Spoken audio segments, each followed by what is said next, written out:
자, 말씀 같이 보실까요? 말씀은 마태복음 25장입니다. 마태복음 25장 14절에서 19절까지만 볼까요? 네, 마태복음 25장 14절에서 19절까지 말씀. 아마 우리 친구들 아마 성경책 집에 있는데 못 찾고 있죠, 그죠? 너무 아끼다 보니까 그렇게 성경을 아낀다. 너무 아껴가지고 닳지를 않아요. 네, 성경 한번 찾아보시겠어요?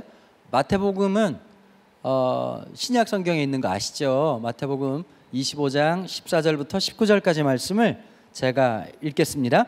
또 어떤 사람이 타국에 갈 때 그 종들을 불러 자기 소유를 맡김과 같으니 각각 그 재능대로 각 사람에게, 한 사람에게는 금 5달란트를, 한 사람에게는 2달란트를, 한 사람에게는 1달란트를 주고 떠났더니 5달란트를 받은 자는 바로 가서 그것으로 장사하여 또 5달란트를 남기고 2달란트 받은 자도 그같이 하여 2달란트를 남겼을 때 1달란트 받은 자는 가서 땅을 파고 그 주인의 돈을 감추어 두었더니 오랜 후에 그 종들의 주인이 돌아와 그들과 결산할세. 물론 우리가 이 말씀은 30절까지 이렇게 연결되어 있는 말씀이라서 나중에 시간 될 때 한번 같이 보면 참 좋을 것 같아요. 달란트 비유는 누구나 다 아시는 내용들이잖아요. 우리 주일학교 때 이 달란트 가지고 이렇게 막 잔치도 하고 이렇게 물건을 바꾸기도 하고 막 그랬지 않습니까? 근데 사실은 여러분, 이게 달란트가 조금 말이 안 되는 얘기예요. 달란트가 생각보다 무게가 굉장합니다. 예를 들면 금 1달란트는 얼마 정도 하냐면 한 45억 정도 합니다. 45억. 놀라지도 않으시네요. 네, 45억 정도 되는 굉장히 큰 돈인데요. 그러니까 사실은 이제 교회에서는 뻥친 거죠. 1달란트에 뭐 공책 하나 주고 그랬으니까 이 말도 안 되는 인플레이션이 있었던 거죠. 어쨌든 오늘 본문에 보니까 한 주인이 종들을 불러가지고 자기 달란트를 맡기고 떠나는 내용이 나옵니다. 여러분, 저 한번 보십시오. 적어도 이 주인에게 종이 3명 있었을까요? 다른 본문에 보면 한 왕이었다고 이렇게 표현하기도 해요. 왕이라면 적어도 신하들이 몇 명 있었을 거예요. 우리 친구들 한번 생각해 볼까요? 그러면 적어도 이 주인이 자기의 달란트를 맡긴 사람들은 어떤 사람이었을까요? 자, 이렇게 물어보면 대부분 청소년들은 이렇게 얘기를 해요. 뭐 똑똑한 사람이요, 뭐 이렇게 뭐 믿을 만한 사람이요, 뭐 여러 가지 얘기할 수 있겠지만 하나 분명한 건 이 주인이 굉장히 신뢰했던 사람이었던 것 같아요. 첫째 사람에게 5달란트를 맡겨요. 두 번째 사람에게 2달란트를 맡겨요. 한 사람에게는 1달란트를 맡겨요. 여기에서 갈등이 시작되는 거예요. 아마 집에서 이제 첫째, 둘째들 있을 텐데요. 요즘은 많이 평준화가 됐지만 지금도 아직도 그런 할아버지 할머니들 계시잖아요. 여러분 한번 대답해 보세요. 지금 뭐 안 보이지만 뭐 잘 듣고 있겠죠, 그죠? 명절이 우리 크게 2번 있어요. 설날이 있고 추석이 있어요. 언제가 더 좋아요? 설날이죠. 왜냐하면 추석에는 불이익 못하는 친척들이 돈을 안 준단 말이에요. 근데 이제 설날이라고 하는 건 우리 정말 민족, 우리 선조들이 정말 아름답게 만드는 아름다운 미풍양속이 있어. 이게 뭐냐? 고개만 숙여도 돈을 주는 거야. 이걸 좀 경제학적으로 말하자면 채소 노동을 통한 자본의 극대화가 이루어져. 잠시 고개를 숙였는데 돈을 준단 말이에요. 근데 보세요. 근데 꼭 그런 할아버지 할머니들이 계세요. 첫째한테는 5만 원 주고 둘째한테는 2만 원 준다고. 그게 굉장히 열받을 일이거든. 둘째들 손 한번 들어봐요. 둘째들. 둘째들이 있으시죠? 스태프들 중에서도 가만히 있지 말고 여러분 같이 동참하시는 거예요. 예? 둘째들 손 한번 들어보세요. 둘째들. 예. 둘째들 중에 세뱃돈 작게 받으신 분들이 계시죠? 첫째들이 잘한 게 없어요. 똑같이 엎어졌어요. 첫째라고 막 2바퀴만 돌고 막 공중 막 회전 돌기 이렇게 한 거 아니란 말이에요. 근데 첫째들한테는 5만 원 주고 둘째들한테 2만 원 준다는 게 얼마나 열받아. 근데 더 열받게 만드는 게 뭐냐? 꼭 첫째들은 나중에 이 돈 다 받고 난 다음에 꼭 이런 식으로 물어봐. 동생들한테 얼마 받았니? 이 말도 안 되는 개드립을 쓴단 말이에요. 근데 봐보세요. 오늘 본문에 보면 이런 말씀이 있어요. 각각 그 재능대로라고 하는 말이 굉장히 중요한 말이에요. 그럼 만약에 뭐 아무리 우리가 큐티를 열심히 한다고 해서 아마 여러분들 선생님들이나 목자들이 성적표를 오픈하자 그러면 좋아할 사람 아무도 없을 거예요. 몸무게를 오픈하자 좋아할 만한 분들 계실까요? 거의 없을 거예요. 근데 여러분 봐보세요. 공부를 잘하고 못하는 것은 사람이 열등감도 갖고 우월감도 가질 수 있는데 반대로 이렇게 한번 생각해 볼까요? 혹시 아마 여기 있는 스태프들 중에서 나 라면 2개 이상 먹어봤다 손 한번 들어보세요. 2개 이상 먹어봤다. 네, 2개 이상. 여러분 하나님 살아계십니다. 여러분. 네, 2개 이상 먹어봤다. 3개 이상 먹어봤다. 와, 예, 그럴 것 같은 분이 계시네요. 4개 이상 먹어봤다.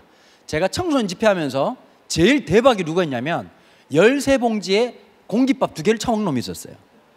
근데 거짓말이 아니라 얼굴을 몽타주를 딱 보니까 먹고 남을 놈이야. 대단한 거예요. 그런데 다른 건 몰라도 난 라면은 이 한 봉지만 먹어도 충분하다는 친구도 있을 거예요. 또 혹시 여러분 한 봉지 먹고 충분한 친구들 중에 12봉지 먹는 사람 보고 열등감 느끼는 분 계세요? 아무도 없어요. 근데 사실은 세상이 만들어 놓은 열등감, 세상이 만들어 놓은 우월감에 사람들은 거기에 춤추고 거기에 힘들어 한단 말이에요. 우리가 좀 잘 아셔야 돼요. 우리가 살아가면서 하나님이 모든 사람에게 똑같은 것을 나눠주지 않았어요. 똑같은 걸 나눠줬다고 생각한다면 그건 사회주의죠. 공산주의죠. 근데 하나님은 한 사람한테 5달란트를 줬어. 두 번째 사람에게는 2달란트를 주고 한 사람에게는 1달란트를 줬어. 상식적으로 이걸 하나 아시면 됩니다. 유럽에 가시면 유로화라고 하는 게 있죠. 유럽의 모든 화폐 단위는 어떻게 만들어져 있느냐, 5, 1, 2, 5 이렇게 만들었어. 1유로짜리, 2유로짜리, 5유로짜리, 그 다음에 10유로짜리, 20유로짜리, 50유로짜리. 이게 사실은 이 성경에 있는 이 배경 때문에 그 사람들이 화폐 단위를 만들 때도 그렇게 만들었어요. 어쨌든 근데 문제는 뭐냐, 각각 주고 떠났다는 거예요. 주인이 떠났는데 그 다음 반응이 참 묘합니다. 어떤 반응을 보였느냐, 16절에 보니까 5달란트 받은 자는 바로 가서 그것을 장사하여 또 5달란트를 남기고, 이게 중요한 말은 뭐냐면 보세요. 문장을 구성할 때, 큐티를 할 때 제일 중요한 게 있어요. 주어 동사를 제대로 보는 게 굉장히 중요해요. 제가 공부를 중학교 3학년 때까지는 공부를 해본 적이 없어. 근데 여러분 이거 아시나 잘 모르겠어요. 그 성적도 상위권이 굉장히 치열하잖아요. 누가 전교 1등 하나, 1등급 받나. 여러분 상위권만 치열한 게 아니야. 하위권도 나름대로 치열해. 여러분 전교 1등도 계속하는 게 쉽지 않잖아요. 전교 1등 계속하는 것보다 훨씬 어려운 게 뭐냐, 전교 꼴등 계속하는 것도 쉽지 않아요. 왜냐하면 여러분 인생이란 게 참 묘하잖아. 맞추려고 하면 틀려. 근데 밑에는 또 반대야. 틀리려고 해도 맞춰지는 경우가 있거든. 인생은 참 미안하다. 그런데 제가 중학교 1, 2, 3학년을 공부를 그냥 내려놨어요. 수학을 언제 내려놨냐면 초등학교 5학년 때요. 제가 수학을 못한 게 아니라 수학이 안 맞다는 걸 초등학교 5학년 때 발견했어요. 원래는 초등학교 2학년 때 발견했더랬죠. 막 집에 갔더니 엄마가 막 구구단 외우라 그러고 막 토할 것 같고 막 그랬었단 말이에요. 근데 초등학교 5학년 때, 지금은 그런 일이 없지만 제가 또 라떼는 이런 얘기하면 되게 나이 많아 보이잖아요.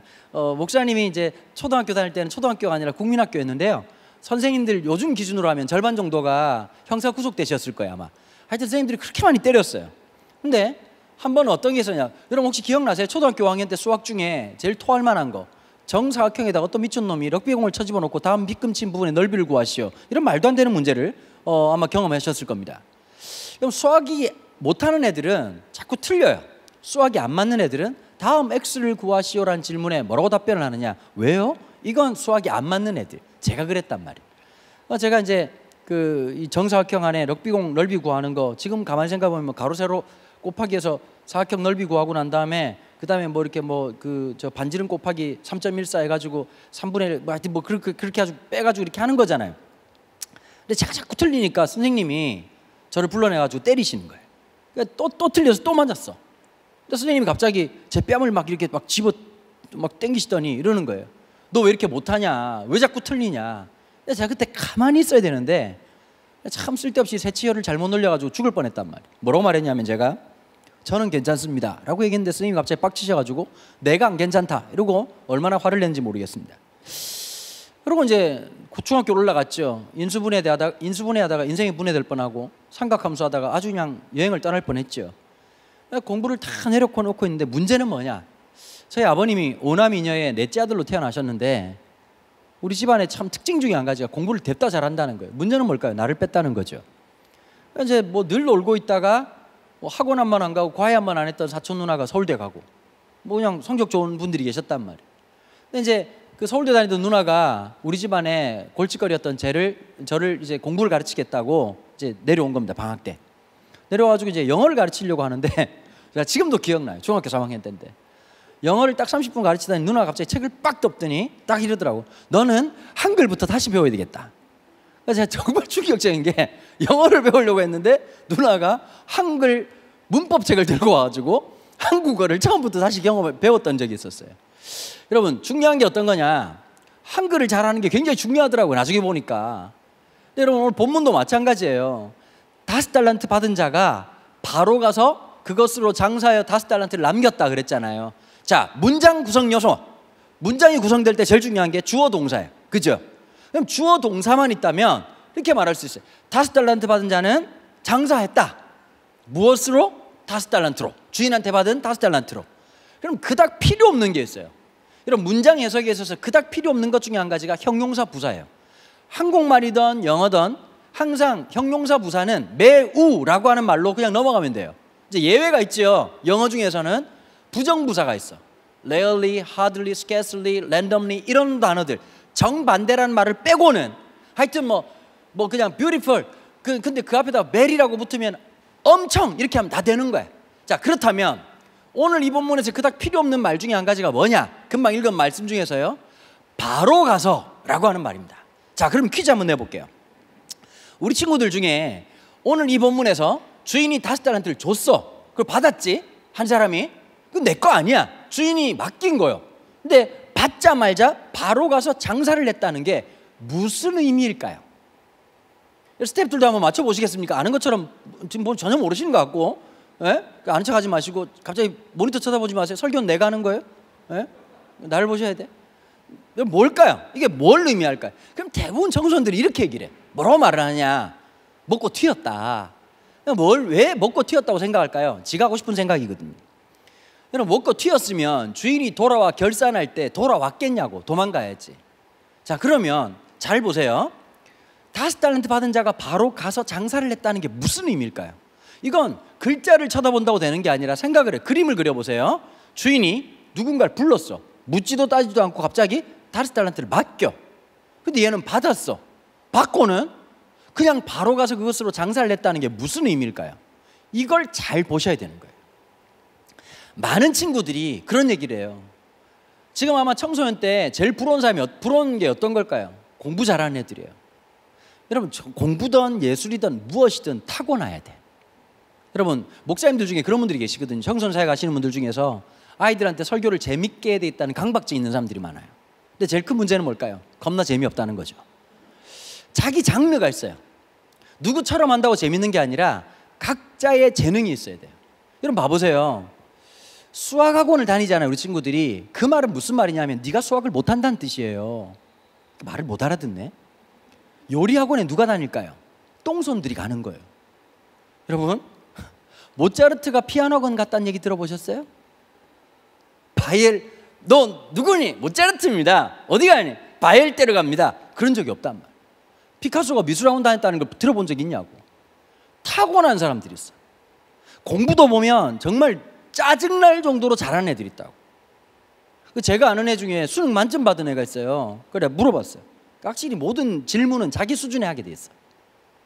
너는 공부가 힘들 때 어떻게 하냐?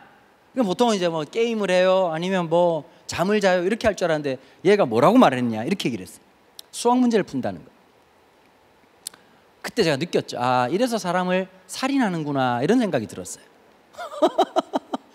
그때 너무 짜증이 나더라고. 왜 짜증이 났냐면, 하나님이 이 전두엽을 만드는 공장이 몇 군데가 있나 보다.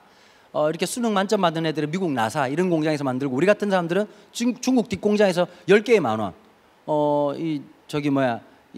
전두엽은 전두엽인데 너무 보급형, 암기력 없고 집중력 없고 되는 거 없고, 그렇잖아요, 그죠? 정말 뛰어난 애들이 있어요. 아마 10대 때는 제일 부러운 게 그런 걸 거예요. 외모도 그래요. 우리 자매들이 화장을 하잖아요. 지치죠. 처음엔 재밌어, 신기하지. 근데 이제 중학교, 고등학교 막 넘어가면 하다 지쳐요. 왜 그럴까요? 이 화장이라고 하는 게 구조적 결함을 커버할 수는 없거든요. 말이 너무 고급스럽나요? 네, 그렇죠. 잘생긴 애들이 있어요. 문제는 뭘까요? 우리 교회 없다는 거죠. 이제 하여튼 뭐 잘생기고 이쁜 애들이 있어. 또 그런 애들이 있다? 탤런트 중에 그런 말 하는 사람들 있잖아요. 저는 아무리 먹어도 살이 안 쪄요. 우리는 어떻습니까? 처먹은 족족 허벅지가 되고, 이렇게 엉덩이가 되고, 살이 되고, 피가 돼서 오늘 이 모습 이대로 나가는 거 아니겠습니까? 정말 탁월한 애들이 있어. 부러워. 음악적 재능이 있거나 외모가 탁월하거나 언어에 대한 재능이 있든지 공부를 잘하든지 운동을 잘하든지. 아마 많은 친구들이 오늘 이 방송을 보고 있으면서 나는 정말 별 볼 일 없는 사람이다 라는 생각을 많이 할 거예요. 저도 그랬으니까요. 근데요, 목사님이 조금 살아보니까 깨닫는 게 하나 있어요. 남들에게 있는 비범함이 없는 나의 평범함이 얼마나 큰 축복인지 알 것 같아요. 여러분, 천재들이 행복하게 죽은 사람이 거의 없어요. 우리가 생각할 땐 돈이 다 절대적인 즐거움일 것 같잖아요. 여러분들이 만약에 그 기준이라면 재벌이 제일 행복해야 되는 거 아닐까요? 여러분, TV에 특별히 뉴스에 나오는 재벌들 얼굴 보면 얼굴 몽타주를 보면서 행복이란 게 안 느껴져. 어떤 게 행복일까? 이제 봄옷을 꺼냈어. 주머니에 갑자기 5만 원짜리가 든 거야. 야, 대박이지 않냐? 주머니에 5만 원이 들었어. 너무 기뻐. 얘들아, 잠시만 흥분하지 말고 차분히 생각해. 그거 원래 내 돈이에요. 엄마가 넣어줬겠냐? 클린토피아 사장님이 넣어줬겠냐? 그거 원래 내 돈이에요. 그러면 이 기쁨을 삼성 회장님이 알겠냐? 여러분, 인생의 행복이라고 하는 게 딴 게 아니더라고요. 살아가 보면서 진짜 부족하고 연약하지만 하나님이 쓰시는 그 인생을 살아갈 때 지금 10대 때 나는 안 되겠다라고 생각하는 그런 비관적인 생각을 한다면 여러분들은 먼저 혼나셔야 돼요. 좀 살아보시고 지나보고, 인생이라고 하는 게 축구 경기도 전반전만 있는 거 아니잖아요. 후반전 있는 거잖아요. 인생을 살아가면서 하나님이 우리에게 주시는 메시지가 반드시 있을 것이라고 생각을 해야 되는 거예요. 5달란트 받고 2달란트를 받고 1달란트를 받았어요. 여기서 갈등이 하나 생겨요. 5달란트 받은 사람이나 2달란트 받은 사람은 받자마자 바로 그것을 가지고 장사했다는 거예요. 근데 1달란트 받은 사람이 문제지요? 가만히 있어 보니까 짜증나는 거예요. 어떤 애는 5달란트를 줬어. 어떤 애는 2달란트야. 근데 나는 1달란트라는 거예요. 얘들아, 살아가다 보면 인생에 5달란트 가진 놈들 만나. 연락 짜증나지 않냐? 인생에 2달란트 가진 애들이 있어. 엄마 아빠 너무 잘 살아. 돈이 그냥 넘쳐나. 거기다가 막 그냥 뭐 음악도 잘하고 공부도 잘하고 외모도 탁월해. 우리는 어떠니? 하나님 만들다가 떨어뜨린 것 같아. 이 진짜 안타까운 모습 속에서 1달란트짜리라고 살아가는 사람들이 있었단 말이야. 그런데 5달란트나 2달란트 받은 사람이 어떻게 했느냐? 적어도 뻑일 수 있잖아요. 5달란트가 사람들 집합시켜가지고 너 몇 달란트니? 2달란트니? 열심히 살아라? 너는 몇 달란트니? 1달란트니? 안타깝네? 라고 말하지 않았다는 거예요.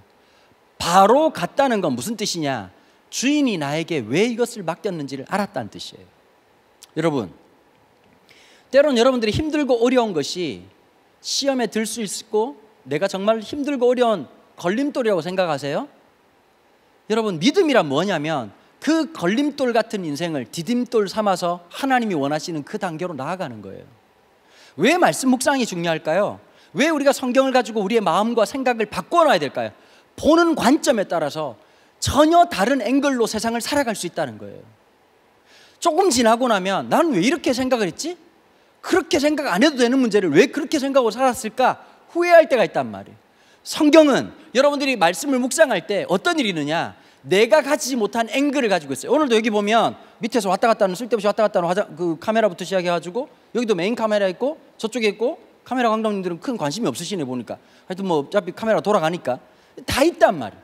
근데 참 신기한 게 전 이렇게 메인 카메라를 쳐다보고 있지만 이 카메라만 계속 일하는 게 아니라 사이드에서 또 저를 잡을 거예요.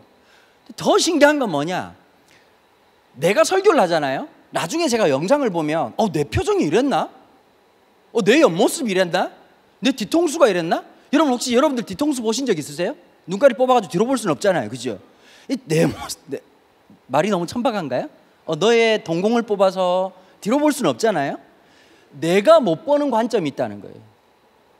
자, 봐보세요. 아마 우리 친구들, 우리 청소년들 지금 대부분 다가 보시는 분들이 뿡뿡이 세대일 거예요. 뿡뿡이 세대. 내가 뿡뿡이를 제일 싫어했거든. 왜냐면 우리 애가 지금 우리 아들 녀석이 고등학교 2학년이고 딸이 중학교 3학년이요. 뿡뿡이 무지하게 좋아했거든. 나 열받는 게, 난 음악을 되게 좋아하는 사람인데 애들이 태어나면서 내가 듣고 싶은 음악을 완전히 10년 동안 접었어. 왜 그랬냐?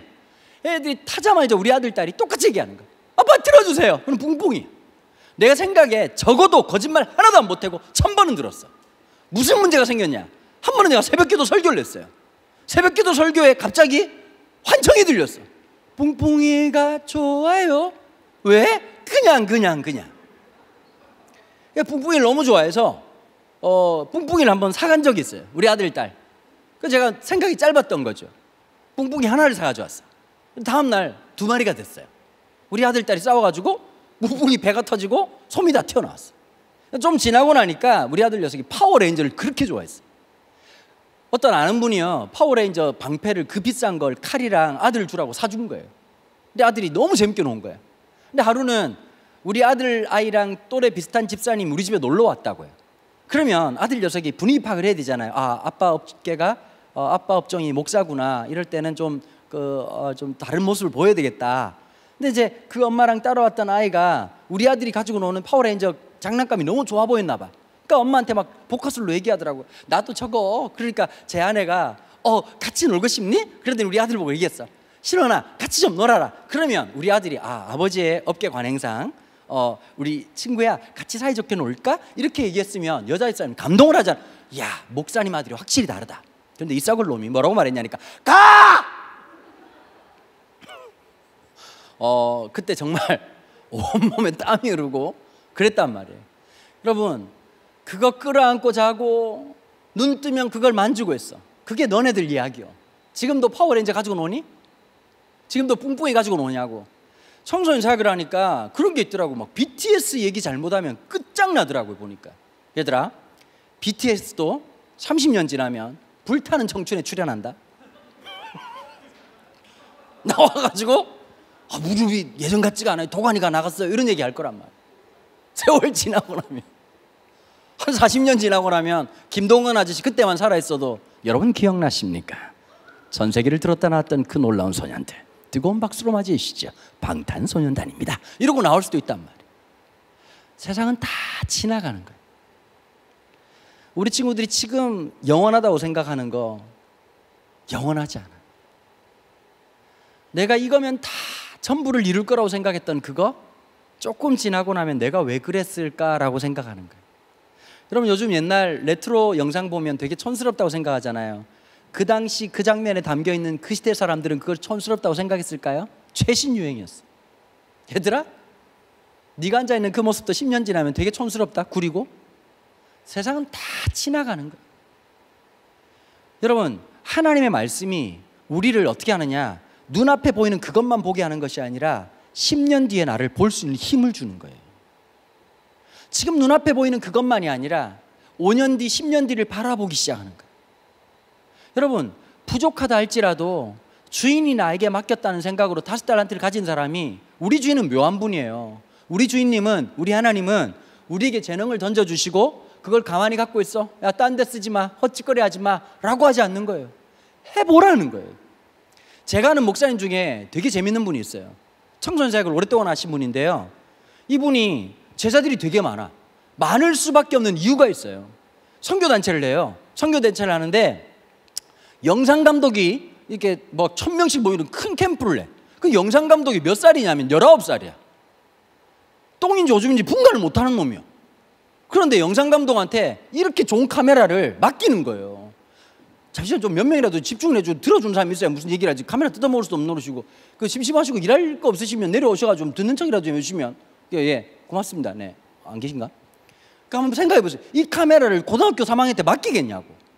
카메라 감독이라. 근데 그 목사님 맡기는 거예요. 근데 애들이 몰라. 그래가지고 이 고가의 장비를 뽀개.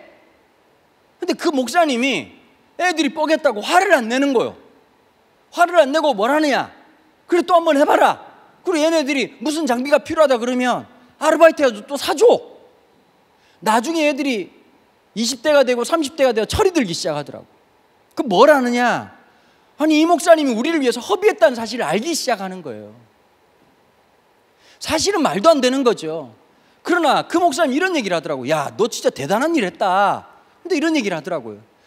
형님, 전문가라고 하는 게 한순간에 어떻게 만들어지나요? 실패와 실수를 반복하면서 점점 전문가가 되어가는 거죠. 여러분, 우리 하나님은 우리에게 허비하시는 분이에요.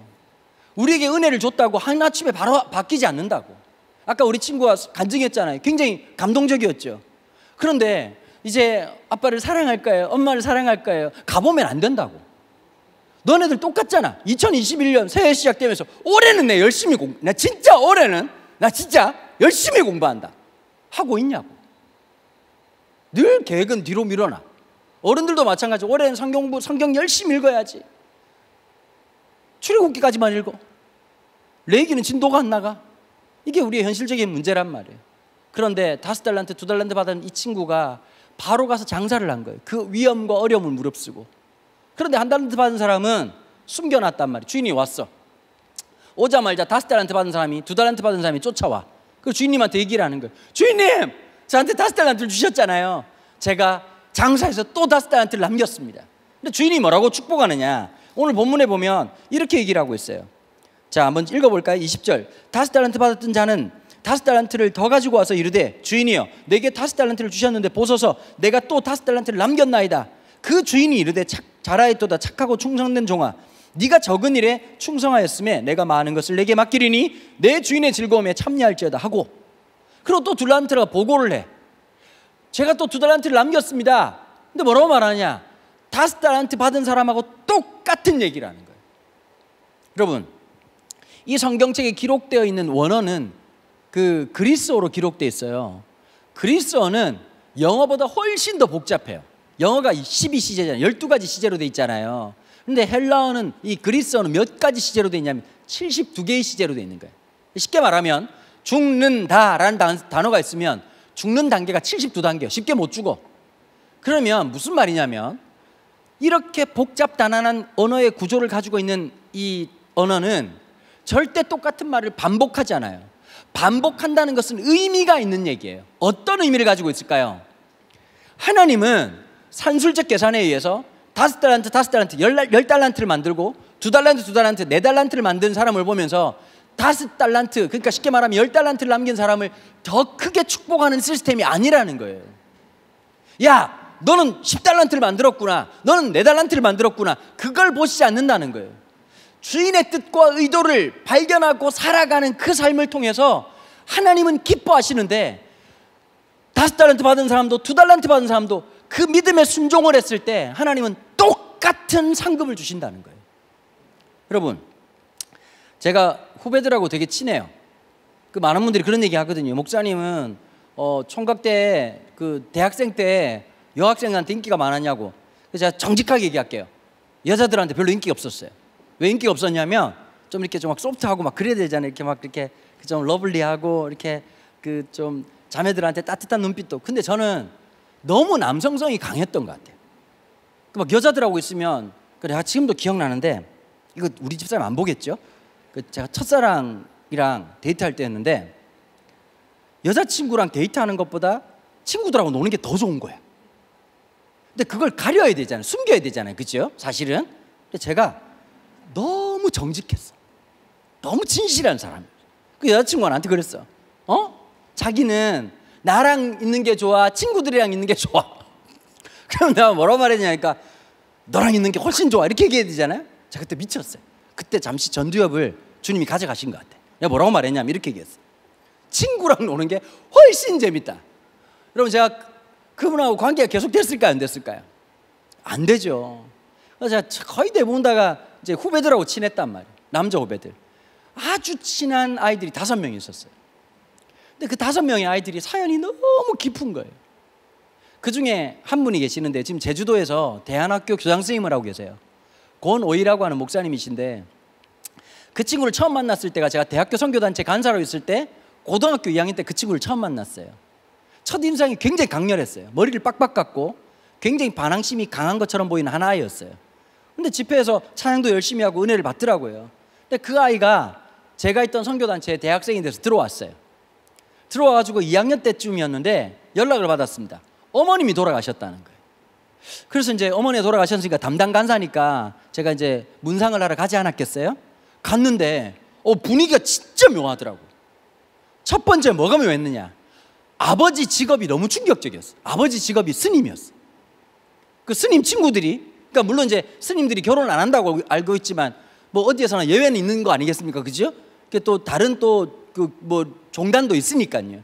그러니까 머리 깎고 이제 그 아버지 친구분들이 다 목탁을, 야, 난 목탁을 그렇게 순식간에 많이 치는 분 처음 봤어. 그리고 어머니 직업을 아는 순간 깜짝 놀랐어요. 그때 걔가 대학교 2학년이었는데 그때 전도사였거든요. 이 집안은 범종교적 집안이에요. 어머니가 무당이었어요.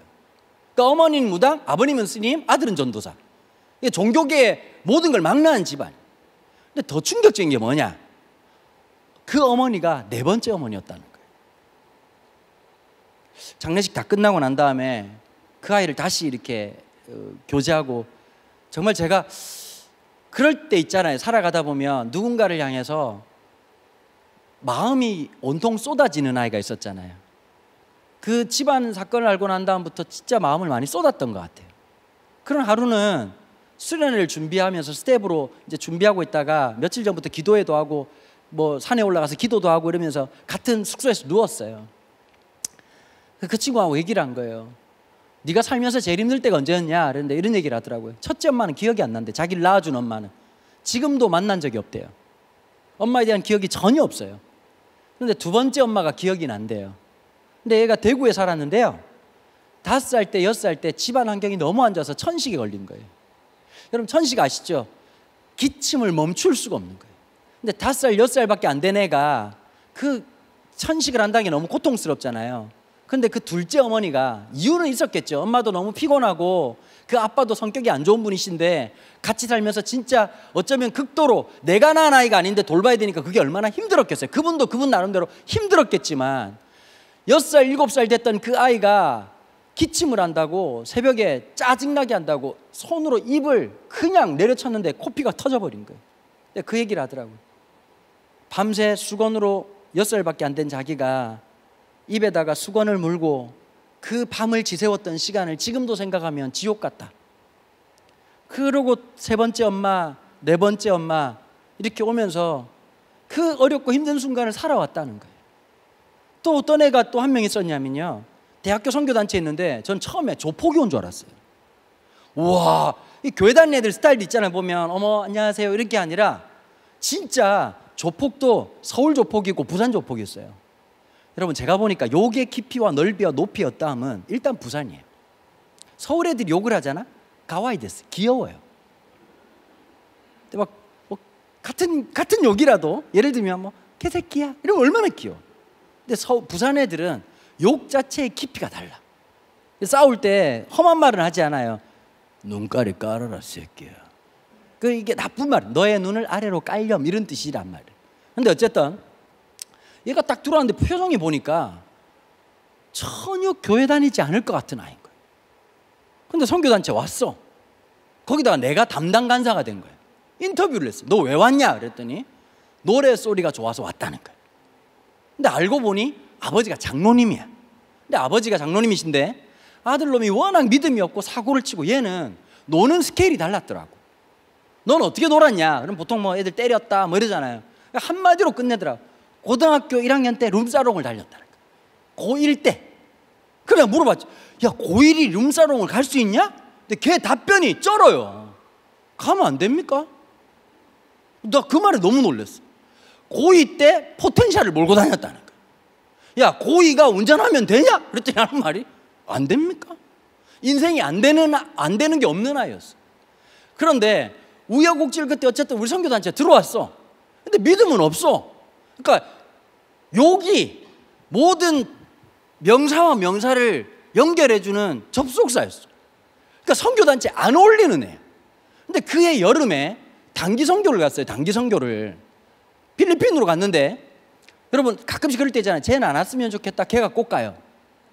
얘가 지원서를 냈어요. 그 내가 담당 간사니까 인터뷰를 했다고. 너는 왜 가려고 했냐? 나 진짜 깜짝 놀란 게, 야 이렇게 정직한 놈을 처음 봤어. 너는 왜 단기 선교를 가려고 했니? 딱 이러더라고. 비행기를 타고 싶습니다. 그래서 제가 왜 그랬는지 모르겠는데 뭐라고 말했냐니까, 너는 비행기를 타게 될 거다. 데려간 거예요. 다른 간사님들한테 욕 되지게 들었습니다. 11박 12일 동안 필리핀에 있는 산지족에 가가지고 열심히 선교를 하는데요, 더 웃긴 게 뭘까요? 선교가 필요한 놈이 선교를 한다는 거죠. 그런데 그 함께하는 그 10하루 동안의 시간을 통해서 얘가 진짜 많은 변화를 경험했던, 맨 마지막 날 밤에 저희가 화이트 비치라는 곳에서 너무 재미나게 놀았어요. 같이 놀고 있는데 이 친구가 그 모임이 끝날 때쯤 저한테 와서 그러더라고요. 간사님, 왜 하나님이 저 같은 놈도 쓰실까요? 그때 제가 그런 얘기를 해줬어요. 야, 나 같은 놈도 쓰신 하나님이 왜 너 같은 사람 못 쓰겠냐? 여러분 제가 좋아하는 동생 5명 있다 그랬잖아요. 저까지 포함해가지고. 작년에 어떤 일이 있었냐면 이 6명이 작년 새롭게 하소서에 6명이 다 나왔어요. 진짜 말도 안 되는 얘기였어요. 어쩌면 노래로 표현하면 우리 친구들 혹시 전인권 아저씨 아세요? 에이! 아시죠? 그 전인권 아저씨의 행진이라는 노래가 있어요. 나의 과거는 어두웠지만 하나같이 그랬다고요. 우린 진짜 찌질이 같았고 저 밑바닥 인생 같았고 아무도 보는 것 없는 인생인 것 같았는데 그런 우리를 하나님의 사람으로 세워서 누구도 꿈꿀 수 없는 일을 하게 하고 청소년들을 일으키고 청년들을 일으키고 다음 세대를 일으키는 일에 우리의 삶을 쓰시는 하나님 만날 때마다 너무너무 감격이 되고 기쁘고 감사한 일이 한두 가지가 아닌 거예요. 여러분, 혹시 여러분들 스스로가 한 달란트라고 생각하세요? 여러분들은 5달란트, 2달란트를 보면서 난 넘사벽이라고 생각하고 어나더 레벨이라고 생각하고 나는 여기서 끝나나 보다라고 생각하세요? 아니요. 하나님의 이야기는 반전이 있어요. 하나님의 이야기에는 엄청난 반전이 시작되고 있다는 걸 기억해야 돼요. 여러분 혹시 이솝우화 아세요? 거북이 토끼 이야기. 이거 모르면 우리 다 혀 깨물자 진짜. 이건 누구나 다 아는 얘기야. 근데 한번 생각해봐. 너무 웃기잖아. 거북이랑 토끼랑 경주를 했는데 거북이가 이겼다는 거. 이게 말이나 될 것 같냐? 근데 말이 된다? 봐봐. 세상은 토끼들이 많아. 겁나 많아. 살아보니 머리 똑똑한 토끼, 그림 잘 그린 토끼, 노래 잘하는 토끼부터 시작해가지고 진짜 토끼가 많아. 거기에 비하면 우리는 거북이 같아. 근데 거북이가 토끼를 이길 수 있는 첫 번째 비결이 뭔지 아니? 첫 번째 비결은 이거야. 일단 쌩 까야 돼. 이런 마음이 있어야 돼. 내 길을 간다. 네가 뛸 때 나는 내 길을 간다. 근데 살아가다 보면 참 신기하게도 나는 그냥 열심히 걸었을 뿐인데 10년 걷고 20년 걷다 보면 자빠져 있는 토끼를 만나. 천재들은 꼭 그런 실수를 해요. 여러분, 그 농구의 황제라는 별명이 붙어 있는데 아마 우리 친구들 잘 모를 수도 있어요. 에어 조던이라고 하는 별명이 붙어 있었던 마이클 조던이라는 선수가 있어요. 시카고 불스의 영원한 23번. 이 아저씨가 얼마나 농구를 잘했느냐. 여러분, 프로게임이라고 하는 게 마지막 쿼터에서 1, 2점 박빙의 승부를 하고 있을 때 마지막 공은 반드시 마이클 조던이 가지고 있어. 누구나 알고 있어. 마이클 조던이 마지막 슛을 쏠 거라는 거. 그런데 그 1점 지고 있을 때 페이드 어웨이를 하면서 마지막 슛을 탁 던져. 마치 마법처럼 공이 휙 포물선을 그리고 딱 들어가는데 들어가는 순간 이제 부자가 딱 울리면서 게임이 끝나고 마이클 조던의 이 쇼타임이 끝나는 거예요. 정말 전설적인 인물이었어. 근데 천재들은 언제 실패하느냐? 재능이 없어 실패하는 게 아니래. 갑자기 어느 날 자기 하는 일이 겁나 재미가 없는 거예요. 마이클 조던이 2번이나 큰 뭐라 그럴까요? 이렇게 탈선이라 그럴까요? 탈선은 아니고 하여튼 뭐 이상한 짓을 했어. 기행을 행했어. 첫 번째 뭘 했냐? 농구공이 너무 크다고 생각했나 봐. 갑자기 야구 선수가 되겠다고 한 거예요. 그리고 메이저리그 선수가 되겠다고 농구 선수에서 내려놓고는 야구 선수로 간 거예요. 잘했을까요? 못했을까요? 겁나 못했죠. 왜 그랬을까요? 공이 너무 작았어. 그냥 농구를 또 했다? 그리고 또 그만뒀어. 그 다음에 뭘 했는지 아십니까? 골프 선수가 됐어요. 여러분, 골프공은 야구공보다 더 작아요. 되겠냐 안 되겠냐? 여러분, 참 신기하게도 그렇게 재능이 뛰어난 사람들이 어느 날 자기 스스로 넘어지는 사람들이 있다고.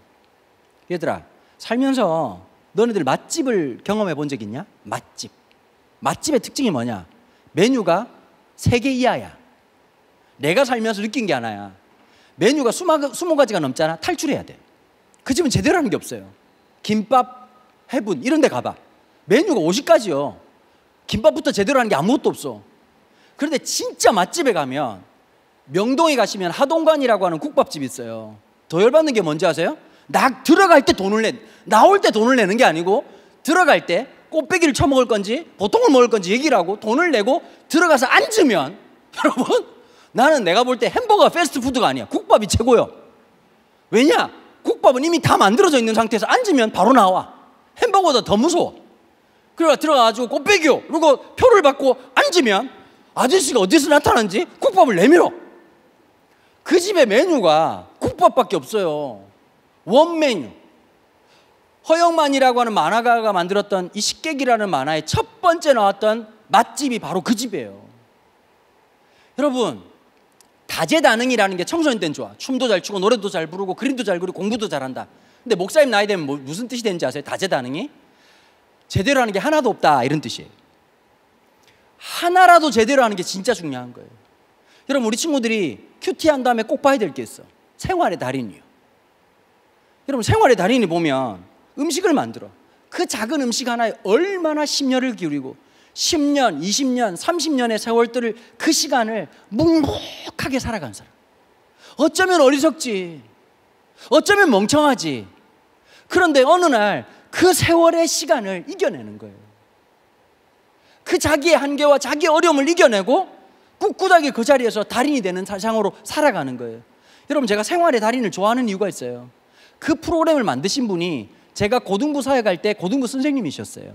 SBS 책임 PD였는데 그 생활의 달인 처음 만들어질 때요, 여기에 이 프로가 SBS 예능국에서 나온 게 아니라 SBS 교양국에서 나왔어요.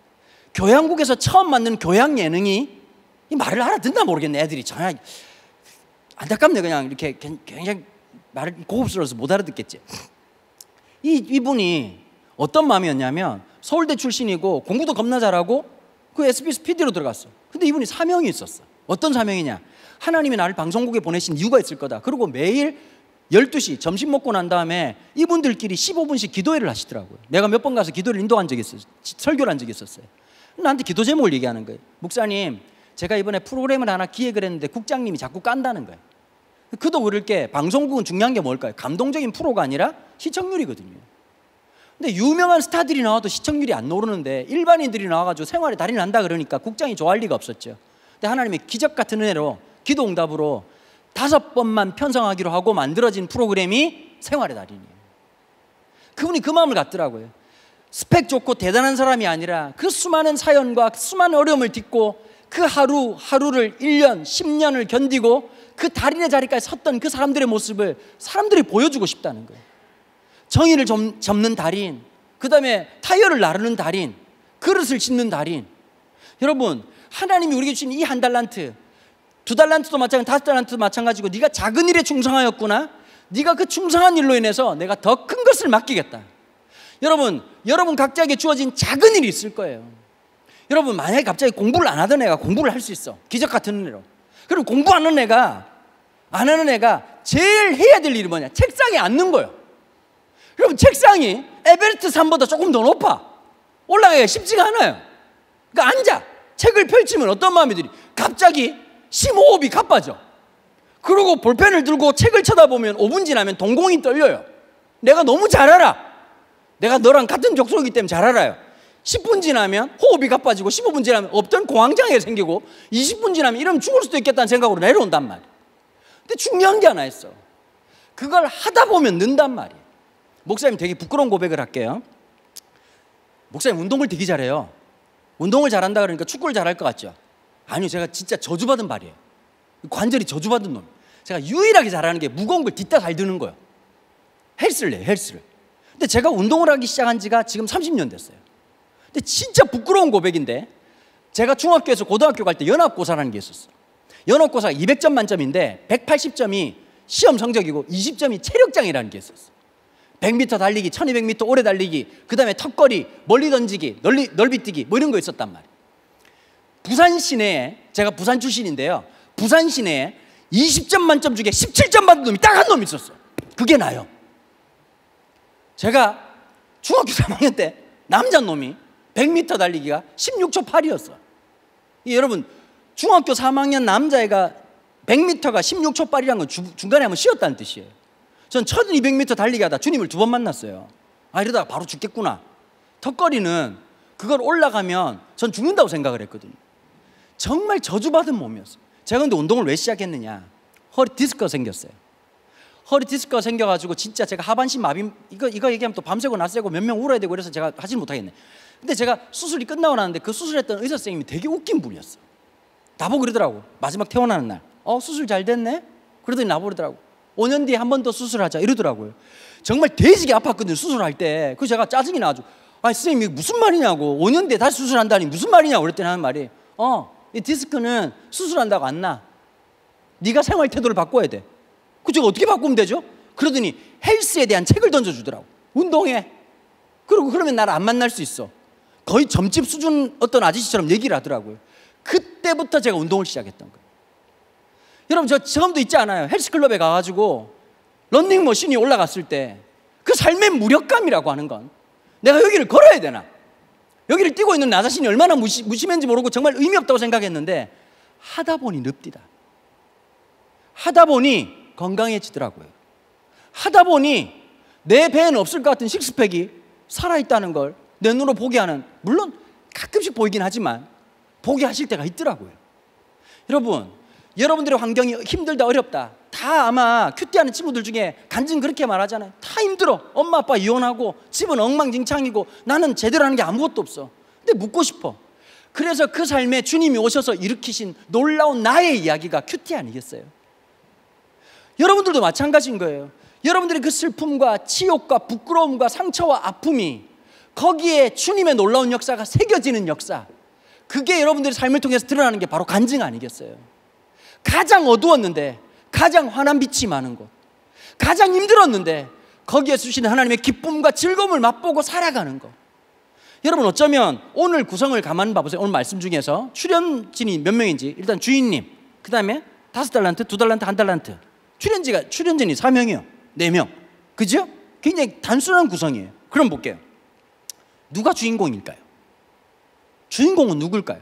얘들아, 너네들이 TV 드라마 보면서 누가 주인공이라는 걸 딱 알 수, 주인공이라고 딱 느껴지는 순간이 언제예요? 그럼 애들이 꼭 이렇게만, 마지막에 살아있는 놈이, 그럼 마지막에 그럼 다 죽냐? 그럼 다 죽고 한 명이 저는 살았습니다, 주인공. 주인공이라고 하는 건 분량이 많은 사람이 주인공이에요. 여러분, 오늘 성경을 가만히 보면 14절부터 30절까지의 내용을 가만 보면 제일 많이 최다 출연자가 누구냐? 1달란트짜리예요. 이걸 뭐라고 말하냐? 성경에서 구조의 역설이라고 얘기하는 거예요. 우리가 볼 땐 5달란트, 2달란트인 것 같은데 1달란트 같은 우리 인생을 향해서 주님이 말씀하시는 거예요.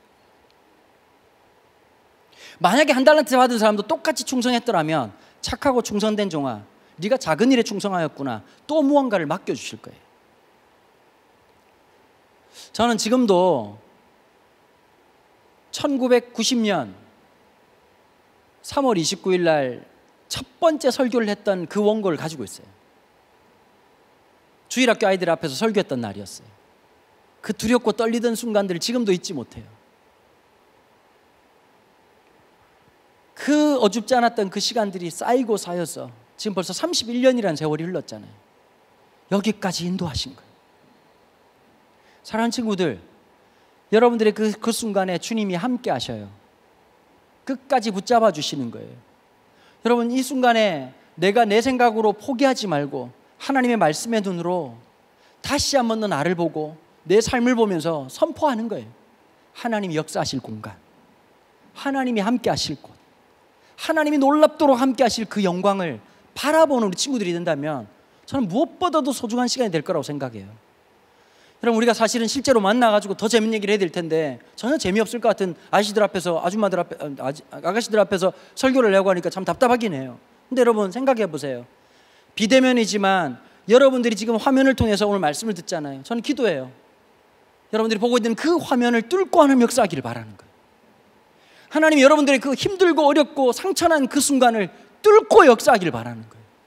지나보니 그 순간이 하나님의 부르심이었다는 거예요. 여러분, 청소년사에 가는 사람들이 특징이 하나 있어요. 잘난 사람이 없어요. 잘난 사람들 중에 청소년사에 가는 사람들이 가끔씩 있어. 재수 없어. 근데 청소년사역을 왜 하느냐? 왜 하는지 아니? 널 보면 날 보는 것 같아. 그래서 얘기해 주는 거예요. 너네들이 갖고 있는 생각이 무엇인지를 내가 네 나이 때 알았단 말이야. 그렇게 생각했단 말이야. 남들은 간증하는데 너무 화가 나는 거야. 내 인생엔 하나님이 안 계신 것 같아. 다윗의 하나님 믿어져, 아브라함의 하나님 믿어져, 다른 친구들이 간증하는 하나님 믿어져. 그런데 내 하나님이 안 계신 거야.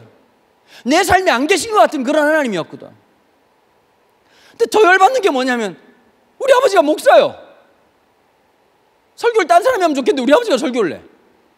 또 겁나 재미없게 3시간을, 설교도 3시간을, 좀 토할 것 같지 않아요? 3시간을. 나 같은 놈이 하면 재미라도 있어요. 우리 아버지 재미 하나도 없거든.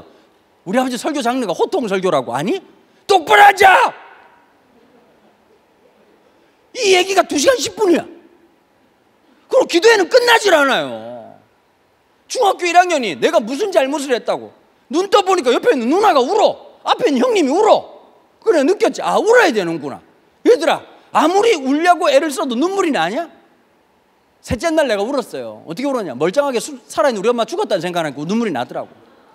그런다고 은혜 받냐고. 기도를 열심히 했어. 나 중학교 3학년 때 진짜 나 하나님 앞에 진짜 배신감 느낄 때, 중3 때 돌덩이도 씹어먹을 만한 그 나이 때 3일 금식을 했어요. 3일 금식을. 누가 잘못된 정보를 알려줬어. 뭐라고 말했냐니까, 금식 기도하면 공부를 잘한다라고 하는, 성경에 안 나오는 얘기를 해주더라고. 그냥 3일 금식. 야, 3일 만에 머리를 바꾼다 생각을 하니까 할만하더라고. 3일을 부산에서 출발해가지고 서울역까지, 서울역에서 여의도 순복음교회까지, 여의도 순복음교회에서 여기 파주까지 와가지고 중학교 3학년 때, 나 지금도 기억나네. 그때가 몇 년이냐면 1986 아시안게임. 그러니까 길거리에서 암모나이트를 줍고 시조새가 날아다닐 때, 그때 내가 3일 금식을 했어요. 그리고 기도했어. 주야, 리콜을 내주시옵소서. 대갈박이 좀 잘못된 것 같습니다. 하나님, 집중력이 없습니다. 하나님, 암기력은 겁나 없습니다. 주님, 이건 내 잘못이 아니라 만드신 분이 잘못입니다. 리콜을 하셔야 됩니다. 내가 알아듣도록 3일 동안 그렇게 기도를 했어요. 내가 기도하는 걸 가만 보니까 금식 기도를 하는데 아줌마들이 자세가 있더라고. 이 마룻바닥에 앉아가지고 기도하는 자세를 봐보세요. 교회 가봐. 꼭 이런 분 계시다. 앞뒤로 흔드는 분들이 계세요. 앞뒤로. 아버지! 이렇게 흔드는 분이 있어요. 또 어떤 권사님 중에 좌우형이 있어요. 세 번째, 박진감 넘치 박수를 그렇게 쳐. 아주 쭈!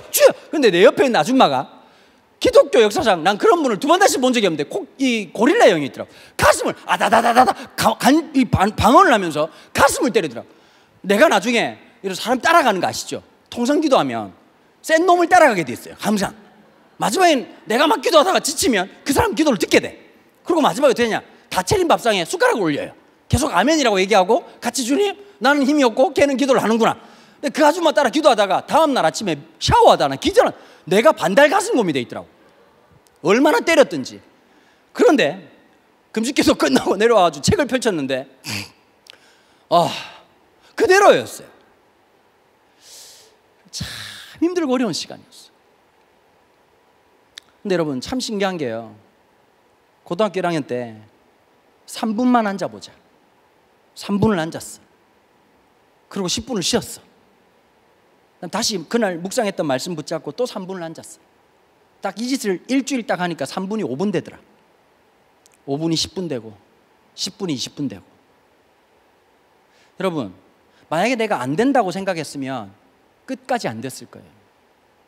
하나님은 하나님이 함께 한다는 걸 믿고 의지하고 자기의 삶을 개척하는 사람들, 만들어진 길이 아니라 믿음으로 걸으면 길이 되는 사람을 통해서 역사하신단 말이에요.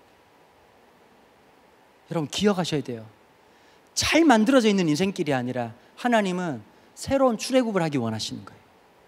한 번도 걸어본 적이 없는, 하나님으로만 해석될 수 있는, 하나님과 함께 할 때만 걸어낼 수 있는 길이 여러분들의 길이란 말이에요. 주님이 길이 되시고 진리가 되시고 생명이 되세요. 전 예수님이 하신 말씀 중에 제일 플렉스, 제일 멋진 말이 뭐냐, 예수님이 딴 말씀 안 하셨어요. 나를 따라오너라. 여러분, 말씀 묵상하는 게 뭔지 아세요? 그분을 따라가는 거예요.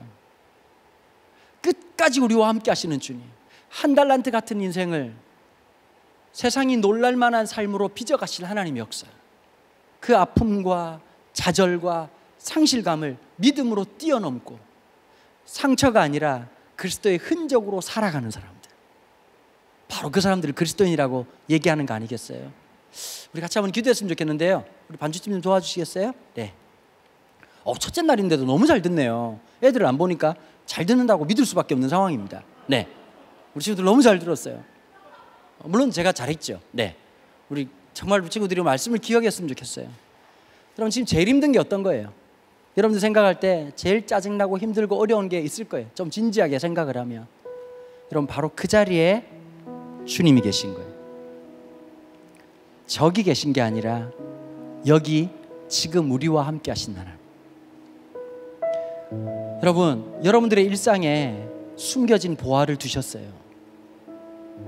주님의 말씀으로, 주님이 주신 그 믿음으로 열심히 괭이질을 하면 그 놀라운 보화를 발견하는 거예요. 이야, 나를 향한 이런 놀라운 계획이 있나? 나를 향한 이런 놀라운 하나님의 은혜가 있나? 발견하게 될 거예요. 우리 같이 한번 찬양했으면 좋겠는데요. 시선이라는 찬양이에요. 잘 아시죠? 몰라도 불러야 돼요. 그게 수련이에요. 같이 한번 이 찬양 가사 좀 띄워주시겠어요? 네. 빨리 오세요. 네.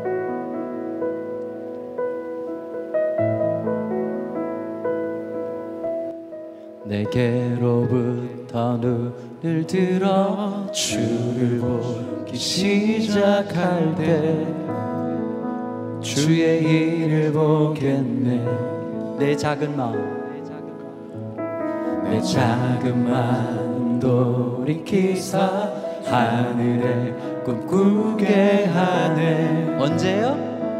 주님을 볼 때. 다시 한 번 더 고백할까요?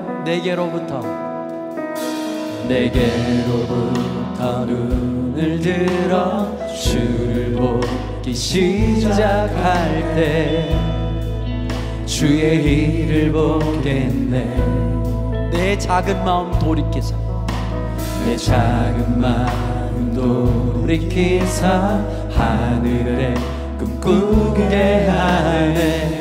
주님을 볼 때, 주님을 볼 때 모든 시선을 주님께 드리고 살아계신 하나님을 느낄 때 내 삶은 주의 역사가 되고 하나님이 일하기 시작한. 다시 한번 고백할 건데요. 2절로 같이 고백해 볼까요? 여러분들 같이 마음을 가지고 함께 찬양하며 나갑니다. 성령이 나를 변화시켜 모든 두려움 사라질. 아멘. 주의 일을 보겠네. 혹시 여러분들 삶이 황폐한 땅이라고 생각하세요? 황폐한 땅 한가운데서 주님만 알게 되리. 언제요? 주님을 보고 모든 시선을 주님께 드리고